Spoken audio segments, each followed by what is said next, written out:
Hey guys, Waddler-D here. We're back for more Mystical Ninja starring... Wait. Beat Tomorrow, what are you doing? We've already saved a game. Not to mention, when did I tell you to get back into the game? You usually are second banana forever in my... Wait a second. You son of a bitch. He just stole freaking Goemon's identity, and now he's taking over the role. Oh. Okay. I see what's going on here.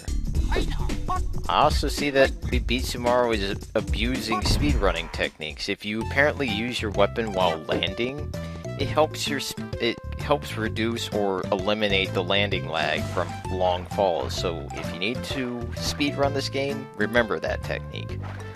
Also, I'm demonstrating why you should never swim in this game, because I'm going about half the speed I would be normally going if I was running on flat land. Also, do not jump while you're swimming. You'll actually make you go even slower, and it does not help at all.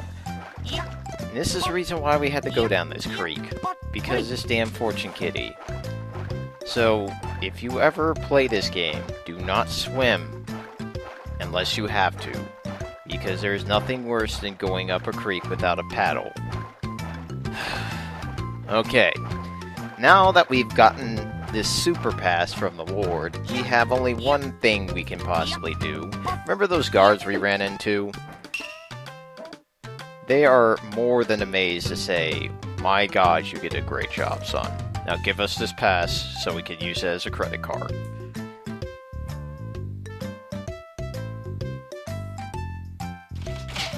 Damn, these guys are really good at their jobs. So, now that we've pretty much given them the only item in the game that really matters to them, they now have to reduce themselves to statues for the rest of the game. I kind of feel bad for them, honestly, because the fact that they're looking beyond the fourth wall and knowing where the hell they're at is pretty impressive for an NPC. Unfortunately, I don't give a shit. So, we're now to Musashi. And no, it's not a freaking character from a Squaresoft game. It's apparently a really weird beach that has a big-ass fence that actually keeps you away from surfing or any other fun activities like getting eaten by sharks. And the beach is definitely not looking all that fantastic because have robots running around in dresses.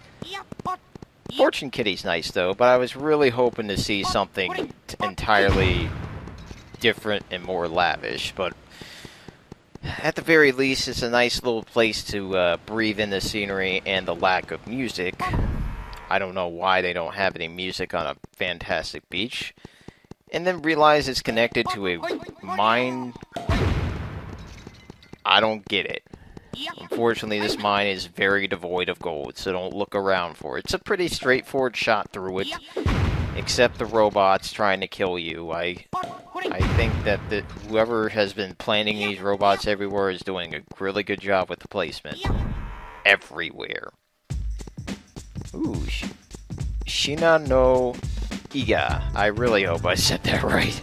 Probably didn't. So this is pretty much where we're going to be introduced to one of the best parts of the game, but of course you have to work your way towards it. You can't just get it for free. So we have a bit of a walk ahead of us.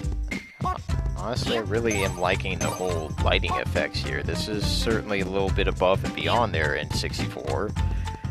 I don't know. Nevertheless, all I would suggest is just take it slow, don't get hit by enemies, and make sure your jumps count, because falling sucks, as you can see. I mean, granted, you might get some gold out of it, but you have to climb this sheer rock face again, and no one wants to do that, especially if they're trying to get through this game as fast as possible. Also, while we have a path ahead of us, I think a Beat Tomorrow has better things in mind. Yeah, that's what I'm talking about, Beat Tomorrow. Just screw them flowers. I mean, they're freaking pixelated pieces of junk anyway.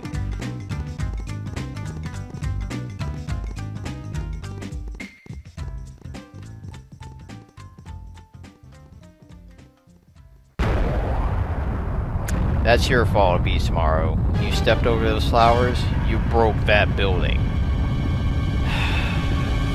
What a jackass.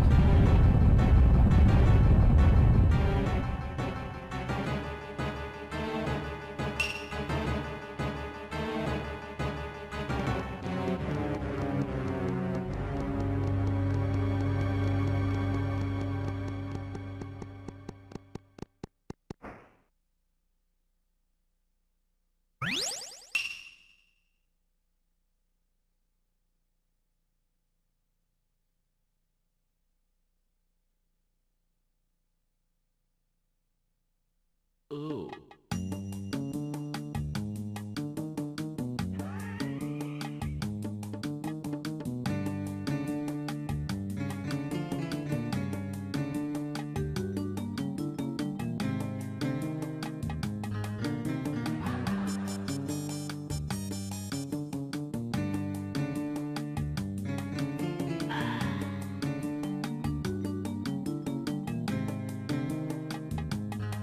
So we end up running into Giraham's before his time cousin, and now we have to do battle with a robot. Really? Where's my robot?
Okay, that's fucking amazing. I'm sorry. I don't know why that theme is just so great.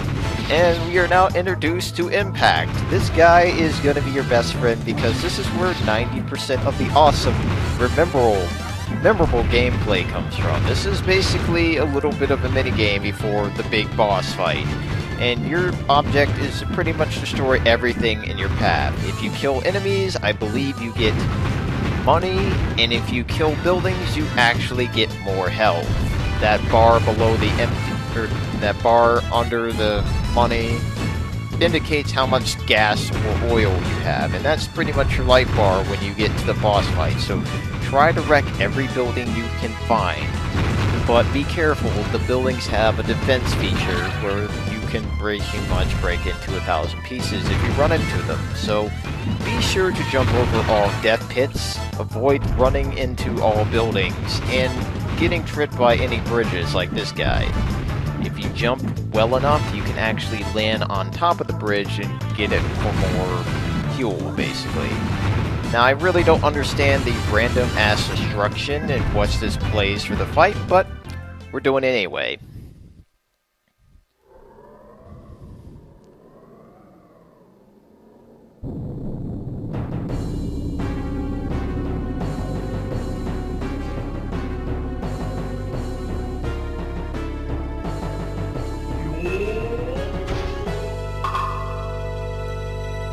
The first challenging boss of the game. This is why I fucking love this game, because the freaking robot boss fights are easily the best part about it, because these guys are actually where you're going to hit 90% of the difficulty.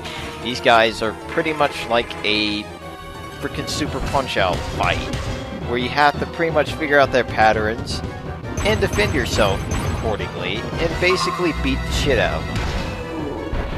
Luckily for you, you probably will not have too much trouble if you played this game more a few times, but if you're really unaware of what you're doing with Goemon, I mean Impacto, you're gonna probably lose a couple lives here, because this is pretty much where where 90% of your lives will be lost. Now, you have assorted weapons. You have your left punch, which is a really quick punch, and then you have your right punch, which is a slower but stronger knockdown punch. And then you have your chain pipe grappling arm, which is really great for getting your enemies up close and personal. And of course, you have your nasal bullets. Yeah, he is shooting his bullets out of his nose. However, I really would not suggest using those nasal bullets during the scene before the fight, because they're actually really good for stunning your opponent. So it prevents them from doing any moves or continuing any moves. But I definitely would suggest sticking to the grapple arm, your punches, your super punch combo, which is basically C up, C down, C up, and A. And you can finish it off by using a kick if you press A at the right time. Uh-oh, I didn't like that move of his. So as you can see, Kashiwagi is pretty challenging for a first robot boss. I mean, he certainly has a few tricks up his sleeve. This being his worst right here. Oh shit, what is this? I'm getting killed by frickin' cherry blossoms. What the hell? What you should do is just basically punch the cherry blossom after image, preventing it from actually hitting you. Or you have a better idea at your disposal. If you haven't noticed, there is a flashing bar in front of me. I don't know what the hell that's for just yet, but I'm pretty sure it'll be coming to light very shortly. Like right about now. Hell yes. Fucking laser cannon attached to this behemoth of a Goemon clone. What the hell, Impact? Why haven't you been in more games, son? So, Impact is basically armed to the teeth with all sorts of arrangements. Now, all I would suggest doing with this guy is just to kind of follow what I've been doing against him, while not following the fact that I have leaving myself open at the worst times. And you should do pretty much alright. I mean, just keep yourself aware of how to defend against most of his attacks.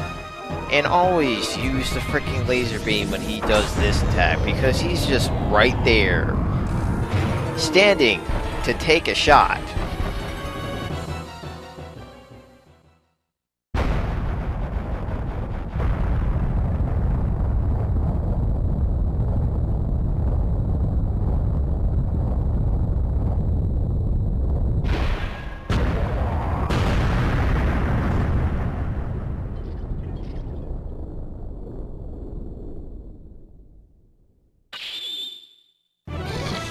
I'm sorry. I just love how freaking Impact's just like, I'm a cold-blood killer with that freaking gleam. Oh. Maybe this is the reason why he's a cold-blooded killer. He might be acting as one in a movie. Okay. Oh, enjoy your time. Somehow, how the hell is he getting back there, honestly? How the hell did he get here? Whatever. So, that is the reason why you should play this game. One big ass reason, because holy crap, the robot fights are great. Just don't know about the third game having them too. Why the hell did he not release that or translate that? Oh, that would have been so good. Anyways, this is the end of the video, guys. Thanks for watching. Next time we're going to explore some new areas. Adios.